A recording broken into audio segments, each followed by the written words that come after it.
नमस्कार, मी doctor Vaishali Sawant, Vedicure wellness and health care assistant medical director. आज आपण बघणार आहोत गर्भधारणा आणि संयुक्तोपचार पद्धती या विषयाची विशेष माहिती. आता गर्भधारणा म्हटलं की 3 भाग तर मुख्यत्वाने पडतातच. एक नैसर्गिक राहणाऱ्या गर्भधारणेची पूर्वतयारी, दुसरा की गर्भधारणा होत नाहीये ज्याला आपण वंध्यत्व किंवा इन्फर्टिलिटी म्हणतो त्याच्यासाठी असणारी संयुक्तोपचार पद्धती, आणि तिसरा भाग येतो की प्री IVF आपण जी काही प्रिपरेशन करतो तो संयुक्तोपचार पद्धतीचा भाग. आता या तीनही विषयाबद्दल आज आपण डिटेल किंवा आपण विस्ताराने बघणार आहोत. सगळ्यात महत्त्वाचं सुरुवातीचा आपण जर विचार केला तर पहिला जो आपण कन्सेप्ट म्हणतोय की प्री कन्सेप्शन प्रिपरेशन प्लॅन, की कोणताही जोडपं जर नैसर्गिकरित्या गर्भधारणेसाठी प्रयत्न करत आहे तर आजकालच्या असलेल्या विविध गोष्टींचे शरीरावर होणारे परिणाम, जसं की आजकालची असलेली धावपळ, त्यातून होणारा आपल्याला असलेला मानसिक ताणतणाव, त्या व्यतिरिक्त आपण खात असलेला आहार की ज्यातून आपल्याला खूप साऱ्या त्रुटी आहेत आहारामध्ये किंवा आपल्याला जेवढे पोषक घटक मिळायला हवे तेवढे मिळत नाहीये, आणि त्याचबरोबरीने आपली लाईफस्टाईल किंवा आपण जो काही दिनचर्या फॉलो करतो या सगळ्या गोष्टीतून आपल्या शरीरावर होणारे दुष्परिणाम, यातून स्त्री शरीरामध्ये होणारे संप्रेरकांचे बदल किंवा पुरुष शरीरावरती होणारे सुद्धा संप्रेरकांचे बदल, या सगळ्या गोष्टीतून आपल्या शरीरावर जी काही बीजशुद्धीची गरज आहे गर्भधारणेच्या पूर्वी, तो कन्सेप्ट आयुर्वेदामध्ये खूप सुंदर सांगितलेला आहे. तर संयुक्तोपचार पद्धतीमध्ये आपण काय करतोय तर वेगवेगळ्या प्रकारच्या शरीर शुद्धीकरणाच्या ट्रीटमेंट, जसे की वमन, विरेचन किंवा अर्धशुद्धी सांगितलेली बस्तीसारखी ट्रीटमेंट, की ज्यामधून शरीराचं शुद्धीकरण झाल्यामुळे स्त्री बीजाची आणि पुरुष बीजाची शुद्धी होणार आहे. आणि दुसरा भाग येतो तो उत्तर बस्तीसारख्या ट्रीटमेंटचा, ज्याने गर्भधारणा होण्यासाठी गर्भपेशयाची तयारी किंवा गर्भाशया आपण परिपूर्ण तयार करणं हा भाग येतो. याच बरोबरीने आपण आहार, योग, औषधी या सगळ्यांच्या मदतीने पूर्ण शरीराची तयारी करणं. आता यातून होणारे फायदे काय आहेत किंवा ह्या गोष्टी आपण का करायच्या आहेत, तर स्त्री शरीराची तयारी झाल्याने जी काही स्त्री बीजाची शुद्धी होणार आहे किंवा पुरुष शरीराची तयारी झाल्याने पुरुष बीजाची शुद्धी होणार आहे, तर यातून आपण सहज दोष टाळू शकतो.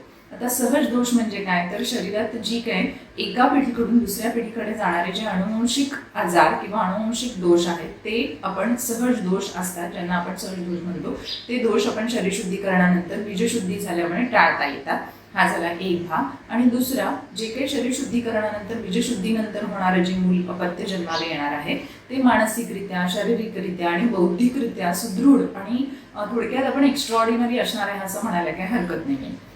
आता हा जो प्लॅन आहे संयुक्तोपचार पद्धतीचा, तो प्लॅन येतो की प्री कन्सेप्शन प्रिपरेशन प्लॅन, की ज्याच्यामध्ये आपण असं म्हणू शकतो की शुद्ध बीजापोटी फळे रसाळ होमटी, की शरीरामध्ये जर बीजशुद्धी झालेली असेल तर जे काही तुम्हाला फळ मिळणार आहे ते गुंतच असणार आहे. या कन्सेप्टवरूनच आपण हा जो काही आयुर्वेदाचा सांगितलेला कन्सेप्ट आहे तो इथे आपण प्लॅन संयुक्तोपचार पद्धतीमध्ये करतो.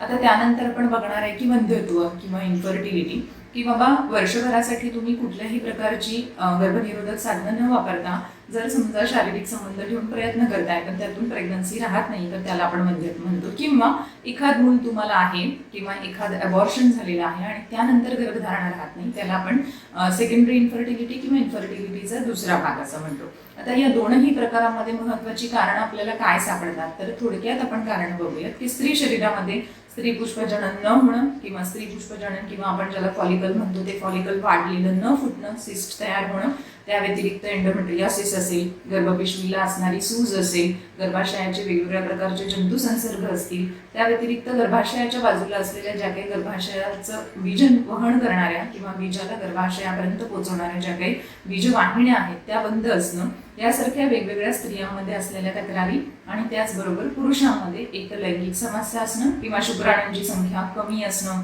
हालचाल करणारे शुक्राणू कमी असणं किंवा शुक्राणूंची पोत कमी असणं, या पद्धतीच्या वेगवेगळ्या कारणांमुळे आजकाल आपण वंध्यत्व बघायला मिळतं किंवा हे वंध्यत्वाचं प्रमाण वाढत गेलेलं आहे. यासाठी बरीच कारणं आहेत. या व्यतिरिक्तही जसं की आपण प्रजननासाठी निवडलेलं वय सुद्धा खूप उशिराचं झाल्यामुळे पण आजकाल अडचण येतात, ज्यामुळे फर्टिलिटी रेशो किंवा ज्याला आपण AMH म्हणतो की ओव्हरी आहेत किंवा बीजग्रंथी आहेत त्यांचं बीज निर्माण करण्याची ताकद किंवा ओव्हरियन रिझर्व तो कमी झाल्यामुळे खूप कमी वयापासूनच वंध्यत्वाची समस्या असलेल्या आजकाल स्त्री आपल्याला दिसतात.